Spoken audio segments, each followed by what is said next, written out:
À la vue du camp des Philistins, Saül fut saisi de crainte et un violent tremblement s'empara de son cœur. Saül consulta l'Éternel, et l'Éternel ne lui répondit pas, ni par le songe, ni par l'Urim, ni par les prophètes.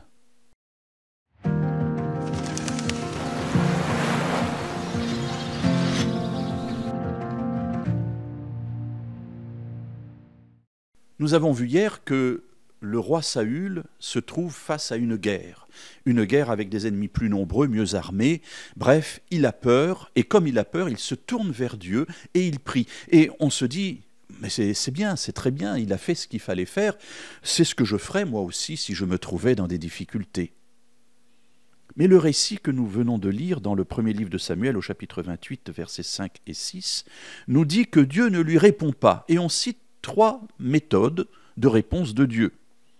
Il ne répond pas par les songes, c'est-à-dire qu'au cours du sommeil, eh bien, Dieu donne une révélation et l'homme voit quelque chose et ce qu'il voit lui donne une réponse à la question ou au problème qui était posé.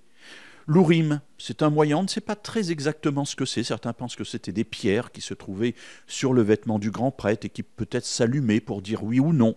En tout cas, c'est un moyen qui permettait de connaître la volonté de Dieu. Et enfin, le troisième moyen, c'était par les prophètes, c'est-à-dire par les hommes qualifiés par Dieu pour être ses intermédiaires. Dieu se tait. Mes amis, avez-vous déjà vécu un silence de Dieu? Moi, oui, en tout cas, et je suis persuadé que vous aussi. Alors, comment l'interpréter, comment le comprendre, ce silence? Le silence de Dieu, pour moi, alors je ne l'ai pas compris tout de suite, mais maintenant, pour moi, c'est une certitude, le silence de Dieu, c'est déjà une réponse. Dieu, en ne répondant pas, est en train de me dire « je ne te réponds pas ». Alors, dans le silence de Dieu, ce qu'il me pousse à faire, en tout cas c'est ainsi que je le comprends, c'est à réfléchir. Lorsqu'il ne me répond pas, il est en train de me dire « écoute, prends le temps de t'asseoir, réfléchis ». Souvent, j'ai la réponse.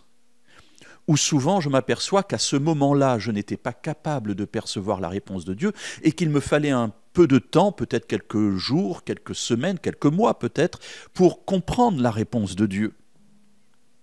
Et en fait, ce qui se passe avec Saül, pourquoi est-ce que Dieu ne lui répond pas? C'est tout simplement parce que Saül vient chercher l'aide de Dieu alors qu'il a rejeté Dieu dans sa vie. Dieu n'est plus qu'un pourvoyeur de réponses et Dieu lui dit « mais il n'est pas question que je vienne dans ta vie comme ça.